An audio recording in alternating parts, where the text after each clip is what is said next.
I'm up here! Oh, This interaction with Wheatley was the first that we hooked up for our initial showing at E3. It demonstrated how Wheatley would be an actor in the world, and how the player would not only be interacting with him directly, but also using him to interact with the Aperture facility. They told me never, ever. The Wheatley model was designed as a mechanical version of the original Portal 1 personality sphere. Originally, they filled a very similar role to that in Portal 1, so we needed one base model which could hold a lot of different expressions. Experimenting with different rigging ideas, we came up with the onion skin design, where a number of spherical plates could slide around inside each other, all supported on a small motion platform mounted on a gyroscope. This meant that no matter what expression Wheatley was pulling, he always retained his spherical shape. The modelers and the animators collaborated closely on these early tests to make sure the design supported the range of expression needed to satisfy any personality sphere that got designed. Lots of ideas were thrown out, such as a small internal robot arm that Wheatley could pull out of one of his ports and pull himself around with. We were careful to make the mechanics look plausible, but we had to cheat the eyelids, since they ended up being a physical impossibility. There was no way all that geometry could fit into the space around his eye without clipping out the other side. But they were such an essential feature of the model that we resorted to crushing them up inside the eye, where the player can't see them. Oh, brilliant, thank you, great. Plug me into that stick on the wall over there, yeah? And I'll show you something. You'll be impressed by this. Yeah, I can't do it if you're watching. Seriously, I'm not joking. Could you just turn around for a second? Alright, you can turn around now. Bam! Secret panel. That I opened while your back was turned. Pick me up, and off we go. Look at this! No rail to tell us where to go. How do you make a giant mechanical eyeball express life and emotions, let alone give the impression that he's talking when he has no mouth? The animator's understanding of human behavior came in handy for bringing Wheatley the personality sphere to life. Talking is so much more than just moving a character's mouth. You have to use body language, head attitudes, and rhythm of movement and eye focus to indicate a character's feelings and motivations.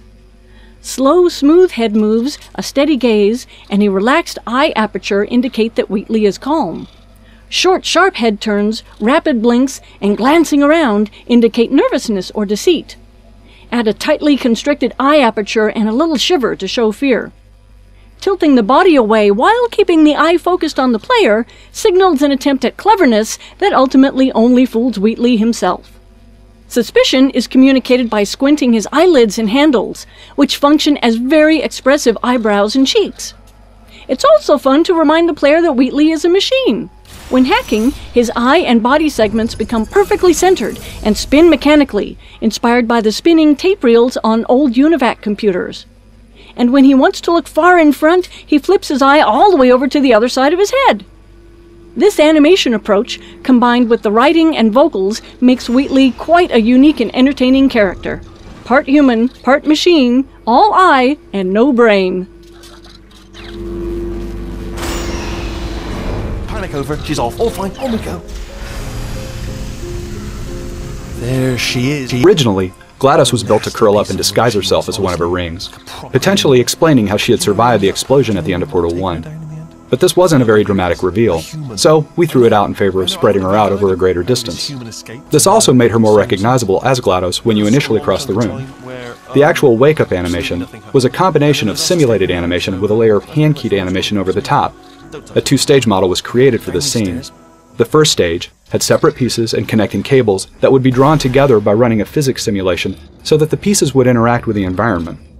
Physics simulations were also used to break apart the objects GLaDOS crashed into while she writhes around. At the point where GLaDOS rises free of contact with the ground, she switches instantaneously to a fully connected model with controls for hand-keyed animation. From this point, the animator enhanced GLaDOS's awakening by hand, choreographing the violent chaos of her re-emerging consciousness while at the same time conveying the weight of a machine the size of an airliner. Once the hand-keyed animation was done, a final simulation pass was run to animate the cables and dangling parts of GLaDOS's body. The scene was produced very rapidly for an E3 deadline, and a traditional rig for the sequence was never fully realized.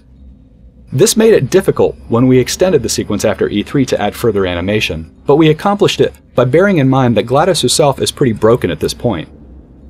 The last part of the sequence requires the player to lose control of their view while being immobilized by a giant mechanical pincher. Once the controlled camera takes over, a careful alignment and time synchronization was required to make all the hand-animated models and camera interact with each other. Each of the stages in this wake-up scene contain a variety of processes that are very challenging to achieve live in a game engine. It's moving up. Okay, no, don't worry, I've got it. This should slow it down. No, it makes it go faster. Uh-oh.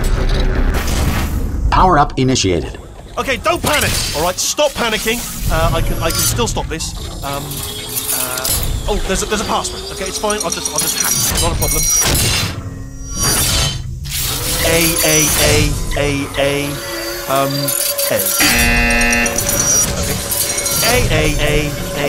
A-C. Wait, did I do B? Do you have a pen? Start writing these down. Power up complete. I don't. Okay, listen. All right, new plan. Act natural. I've done nothing wrong. Hello! Oh, it's you. You know her? It's been a long time. How have you been? I've been really busy being dead. You know, after you murdered me. You did what? Oh no! No! Oh no! Ah! Okay, look, we both said a lot of things that you're going to regret. But I think we can put our differences behind us. For science, you monster. I will say, though, that since you went to all the trouble of waking me up, you must put this all behind us and get back to work. After all, we've got a lot to do, and only 60 more When the years. player first encounters the robot arms, we wanted to convey that they were still coming back online. The idea was that GLaDOS was just waking up, and hadn't yet fully regained control of them.